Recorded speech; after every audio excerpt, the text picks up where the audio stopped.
Here's the pass to Paul. There's the triple. Paul missing again. For Indiana, they've gone just 2 of 8 shooting so far, just 25%. Ellis gets that one to drop. First one of the game after 4 straight misses. Boy, Doc Rivers keeps on leading his teams to successful seasons. A former coach of the year rarely has a season where his team doesn't meet expectations. Now here's Paul. His last outing, he had 24 points. They set the screen. Can't convert after the good screen. The defense needs to play tight on him, and that's exactly what they did to force that miss. Well done. The drive by Ellis. Here's George, and foul called as he misses. He'll go to the line and shoot 2. It's on Mbamute. And Doc Rivers passed the 700-win mark as a coach last season. He's climbing the ladder in career wins. Yeah, and you know, I don't know that Doc oftentimes gets enough credit for the type of coach he is. I mean, as a coach, he is well over 500 in terms of his career win percentage. And how about over 500 in playoff games as well? A platoon swap here for the Clippers. Inside, it's stolen by Hill. And now here's George, the fast break opportunity. Scooped up, and it's blocked. Rebounding's going to be the focal point for them in this one, fellas. I can feel it. No, it always is, and it has been so far, and they've gotten a nice edge on the glass. And the whistle blows. It's going to be on Jeff Green. And a closer look here at the hustle stats for the Pacers. And it's been about their defense. They're playing with a frenetic pace, putting a lot of pressure on the ball handlers and forcing turnovers. You know, another factor in their offense so far has been their ability to convert and score off turnovers. Robinson's checked in for Paul George.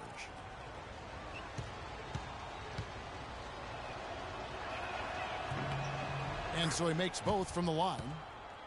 And for C.J. Miles, he sure can string together a long line of threes under the league with a nice jump shot that has now become deadly. Yeah, he doesn't get to the free throw line much, and he's not really much of a playmaker, but he's 3D in color. HD 3D. Now here's Crawford. He's coming off a 25-point game against Golden State. Pocket 2. Looking to end the run.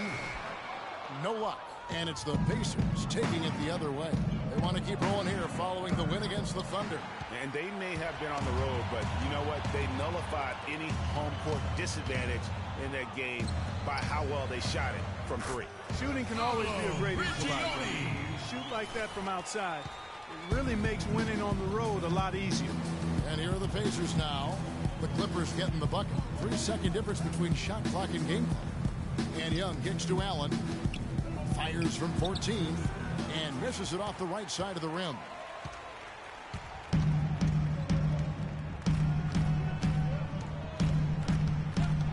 And here's Crawford.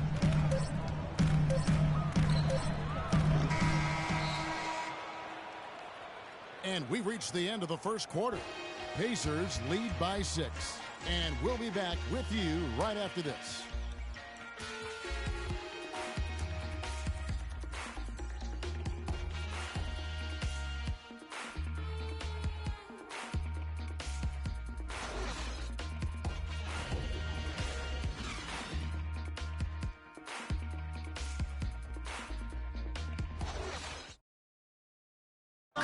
And earlier, Chris Paul told us about the depth of their roster. It's so important for any team.